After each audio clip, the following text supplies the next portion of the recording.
What's up guys, Blade Master here, going to be bringing you round 1 game 2 between HunnicWarrior Hill and Sir Grizzly. Now HunnicWarrior very comfortably took the first match. He picked RDI and he went up against a Swaby force that didn't have Aryavistus brought by Sir Grizzly. So it is really up to Sir Grizzly to drastically turn things around. Let's see if he does. He has the first faction and map choice, so he does have that advantage in his favor here. He has gone with Nemerosena and he has gone with Egypt, which is a pretty strong faction, a good faction to pick for for round 1, game 2, because you don't want to deplete the most powerful factions in like Massilia or Rome or something. But you do want to bring a capable... Whoa, what the fuck? Huh? How did this happen? Oh. What? That's awesome. Thanks, man. Oh, man. This is awesome. This is so unexpected. I'm even off of Steam. Thanks a lot, dude. How do I PM him? Oh, shit. This is... okay. I need to do this, though. I would be such a dick if I didn't. Rio, private message. Thanks so much. Currently recording. BRB. Love you. And here. There we go. Okay. So, wow, what a cool intro. So Egypt brought by Sir Grizzly. HunnicWarrior decided to ban Thorax, Swordsmen, and African War Elephants for Sir Grizzly. And then, sensing how well he did in the first game, HunnicWarrior has gone full overconfidence mode, and he has picked Pergamon. Oh man, and with Pergamon he doesn't even have access to Agema spears and Thureos spears. Here, some of the skirmish cav already getting caught by Egyptian cavalry here. Not a good start for HunnicWarrior. It looks like his overconfidence not really paying off. Of course, when does overconfidence really pay off? So without Agema spears and Thureos spears, oh my god, they're so severely nerfed. I have no idea how he's going to do this. 19 cav here getting caught by Egyptian cavalry. A total of 4 Egyptian cavalry brought by HunnicWarrior, I think. Yeah, 2 on extreme flanks without any support. Catching the Tarantine cav, I can't help but think that this is maybe like somewhat intentional. Whoa, let's pause this. Okay, shit's about to go down, so I had to pause it. Sorry. Now, all Egypt had to do was bring a lot of spears. They have so many fucking spears. What is Pergamon going to do? First of all, why would you ban Agema spears? Just ban the Thureos spears, ban Hippeus lances, and ban Galatian swordsmen. That's such a better set of bans for Pergamon. Anyways, you ban the 2 spears, so you know the only 2 units that Pergamon are going to bring are 6 Galatian swords and then a fuck ton of Hippeus lancers, right? So what are you going to do? Just bring a lot of spears. Why are you going to do this? Why you got to do this, man? You've got 1, 2 Galatian swordsmen, 3 Galatian swordsmen frontline who are going to get crushed by these 3 Hippeus lancers with excellent support from Galatian swords. 1, 2, 3, 4 Galatian swords right there who are going to just butt fuck the Galatian swordsmen while they're down. Wow, huh, that actually makes sense now. We've got 1, 2 Sobek cultists. Oh my god. 3 Sobek, 4 Sobek cultists all next to each other because reasons. We've got 1, 2 Royal Peltists again right next to each other. And we've got a couple of Egyptian infantry again right next to each other. Why don't you keep the Egyptian infantry in front of your front line so that they don't get charged by Hippeus lances? Why don't you bring Levi Thureos spears? Why don't you bring Carrion Axemen? Why don't you bring even the Leopard Warriors would do well here with their cavalry counter tactics. So the 2 Egyptian cavalry who are kept in extreme flanks are not here for the much more important role of intercepting the Hippeus lancers. Wow. And then we've got 1, 2, 3 Thureos spears again kept in one flank. If they were kept behind the main line, they could do severe damage to the Hippeus lancers. And of course, you don't want Thureos spears to be left naked like this because the Hippeus lancers themselves would fuck them on the charge, and then the Galatian swordsmen can easily destroy them. So we've got 1 mercenary, we've got 1 Tarantine cav there, another Tarantine. So 2 Tarantine cav here, total of 2 skirmish cav as well on the extreme flanks. We've got 1, 2, 3 archers. We've got a Pergamon noble cavalry.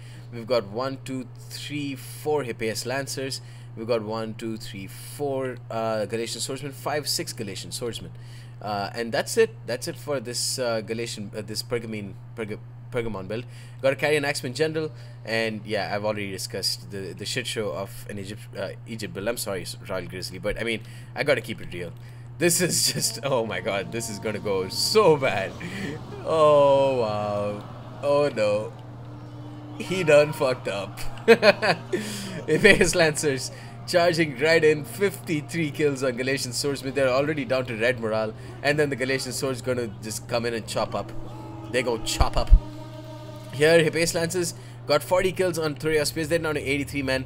The Galatian Swords are going to slaughter the other Thureos Spears. Now popping Rally and Raise Banner because why not? But one Galatian Swordsman already down. The one Carrion Axeman General is actually going to do a decent bit of damage to the Pergamon. Oh wow! They've already taken so much damage from the Royal Peltis and the Carrion Axeman. They're down to 44 men. That's how shit they are. Imagine if he brought more spears and more Levy Thureos.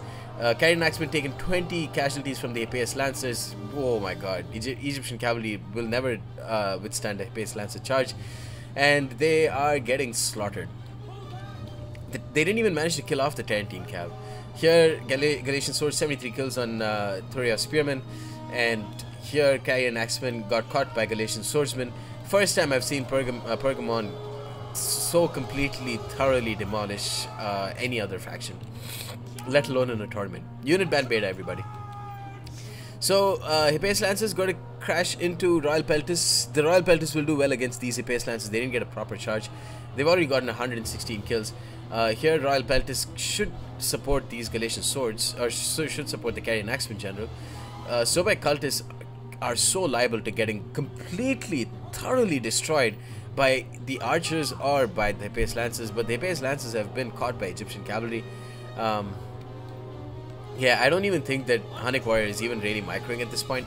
Thureos Spears in formation attack, getting rear charged by the Epais Lancers. Pergamon Noble Cavalry, they're in the right place, which is in the center of the battlefield, not doing anything. Here, Epais Lancers going to charge into Sobek Cultists. General recently died. The Sobek Cultists did a ton of damage on the Pergamon Noble Cavalry. They're down to 25 men. They're down to 24.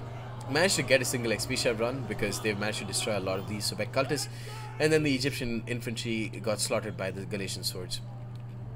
And here, the last Royal Peltis already down to red morale, getting rear charged by Epais Lancers.